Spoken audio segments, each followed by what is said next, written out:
না পাঠানো চিঠি। সুনীল গঙ্গোপাধ্যায়। মা, তুমি কেমন আছো? আমার পোষা বিড়াল খুঞ্চু, সে কেমন আছে? সে রাত্রে কার পাশে শোয়? দুপুরে যেন আলী সাহেবদের বাগানে না যায়। মা, ঝিঙে মাচায় ফুল এসেছে। তুলিকে আমার দূরে শাড়িটা পরতে বলো, আঁচলের ফেঁসোটা যেন সেলাই করে নেয়। তুলিকে কত মেরেছি, আর কোনো দিন মারব না। আমি ভালো আছি, আমার জন্য চিন্তা করো না মা। তোমাদের ঘরের চালে নতুন খড় দিয়েছ, এবারে বৃষ্টি হয়েছে খুব। তরফদার বাবুদের পুকুরটা কি ভেসে গেছে?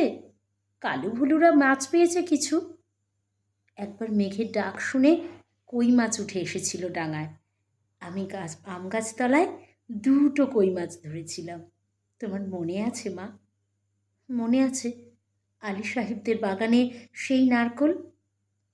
চুরি করে আনিনি, মাটিতে পড়েছিল, কেউ দেখেনি।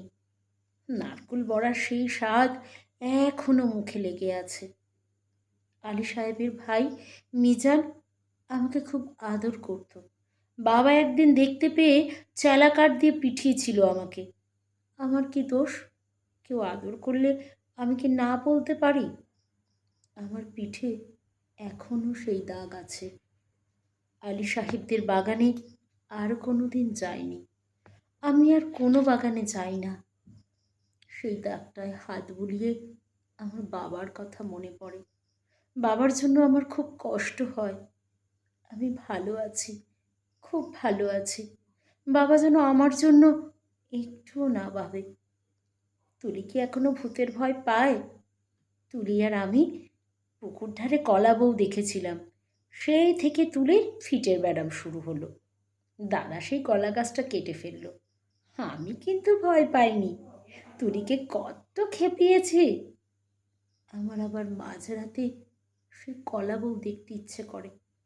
হ্যাঁ, ভালো কথা, দাদা কোনো কাজ পেয়েছে? নকুরবাবু যে বলেছিল বহরমপুরে নিয়ে যাবে। দাদাকে বলো, ওর উপর আমি রাগ করিনি। রাগ পুষে রাখলে মানুষের বড় কষ্ট। আমার শরীরে আর রাগ নেই। আমি আর এক ফোঁটাও কাঁদি না। মা, আমি রোজ দোকানের খাবার খাই। হোটেল থেকে দুবেলা আমার খাবার এনে দেয়।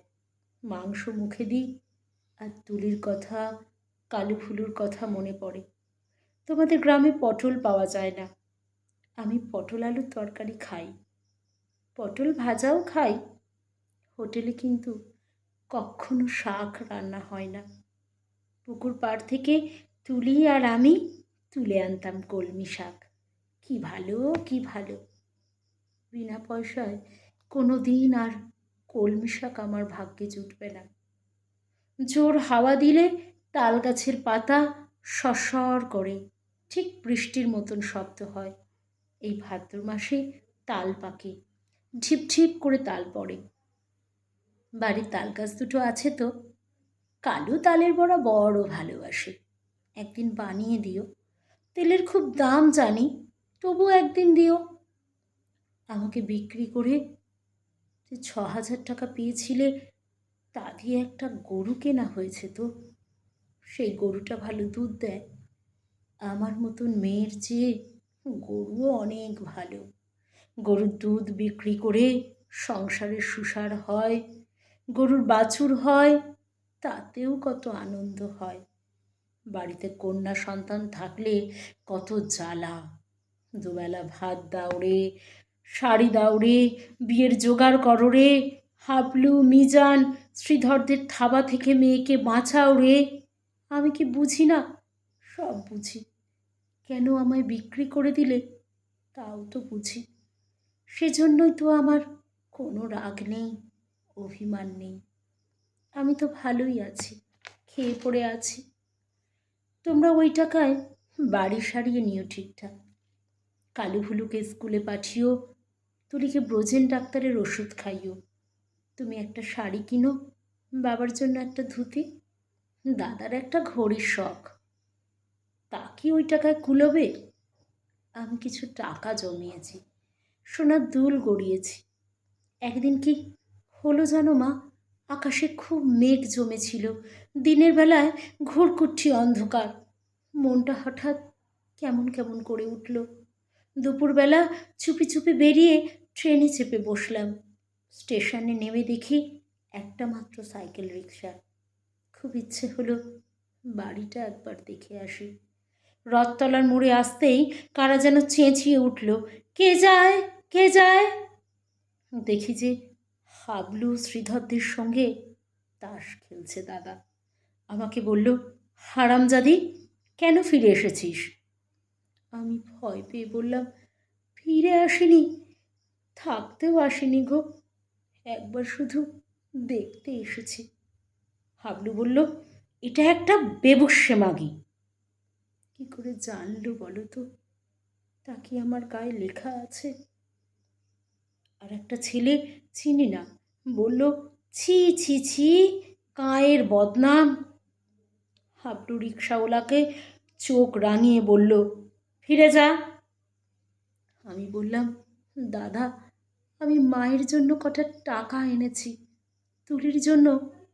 দাদা টেনে এক চড় কষালো আমার গালে। আমার বিক্রির টাকা হকের টাকা, আর আমার রোজগারের টাকা নোংরা টাকা। দাদা সেই পাপের টাকা ছোঁবে না, ছিনিয়ে নিল শ্রীধর। আমাকে ওরা দূর দূর করে তাড়িয়ে দিল। আমি তবু দাদার উপর রাগ করিনি। দাদা তো ঠিকই করেছে। আমি তো আর দাদার বোন নই, তোমার মেয়ে নই, তুলির দিদি নই। আমার টাকা নিলে তোমাদের সংসারের অকল্যাণ হবে। না না, আমি চাই তোমরা সবাই ভালো থাকো। গরুটা ভালো থাকুক, তাল গাছ দুটো ভালো থাকুক, পুকুরের মাছ হোক, খেতে ধান হোক, ঝিঙে মাচায় ফুল ফুটুক। আর কোনোদিনও ওই গ্রাম অপবিত্র করতে যাব না। আমি খাট বিছানায় শুই। নীল রঙের মশারি, দোরগোড়ায় পাপোশ আছে, দেওয়ালে মা দুর্গার ছবি, আলমারি ভর্তি কাঁচের গেলাস। বনবন করে পাখা ঘোরে, সাবান মেখে রোজ চান করি। এখানকার কুকুরগুলো সারা রাত ঘেউ ঘেউ করে। তাহলেই বুঝছো কেমন আরামে আছি আমি। আমি আর তোমার মেয়ে নই, তবু তুমি আমার মা। তোমার আরও ছেলে মেয়ে আছে, আমি আর মা পাবো কোথায়? সেই জন্যই তোমাকে চিঠি লিখছি মা। তোমার কাছে একটা খুব অনুরোধ আছে, তুলিকে একটু যত্ন করো। ও বেচারি বড় দুর্বল। যতই অভাব হোক, তবু তুলিকে তোমার পায়ে পড়ি মা। তুমি বাবাকে বুঝিও, তুলিকে যেন আমার মতন আরামের জীবনে না পাঠায়। যেমন করে হোক তুলির একটা বিয়ে দিও, ওর একটা নিজস্ব ঘর সংসার, একজন নিজের মানুষ। আর যদি কোনো রকমেই ওর বিয়ে দিতে না পারো, ওকে বলো গলায় দড়ি দিয়ে মরতে। মরলে ও বেঁচে যাবে। না না না, এ কি অলক্ষণে কথা বলছি আমি? তুলি বেঁচে থাকুক, আর সবাই বেঁচে থাকুক। তুলির বিয়ে যদি না হয়, না হোক। হে ভগবান, গরিবের বাড়ির মেয়ে কি বিয়ে না হলে বাঁচতে পারে না? বিয়ে না হলেই তাকে গ্রামের সবাই ঠোকরাবে। দু পায়ে জোর হলে তুলি কোথাও চলে যাক, মাঠ পেরিয়ে, জলা পেরিয়ে, জঙ্গল পেরিয়ে, আরও দূরে, আরও দূরে, যেদিকে দু চোখ যায়। এমন জায়গা নিশ্চয়ই কোথাও আছে, কোথাও না কোথাও আছে, যেখানে মানুষেরা সবাই মানুষের মতন, আঁচড়ে দেয় না, কামড়ে দেয় না, গায়ে ছ্যাঁকা দেয় না, লাথি মারে না। যেখানে একটা মেয়ে শুধু মেয়ে নয়, মানুষের মতন বাঁচে। যেখানে একটা মেয়ে শুধু মেয়ে নয়, মানুষের মতন বাঁচে। মা, তুমি আমার মা। আমি হারিয়ে গেছি। তুলিকে তুলি যেন আমার মতন না হয়।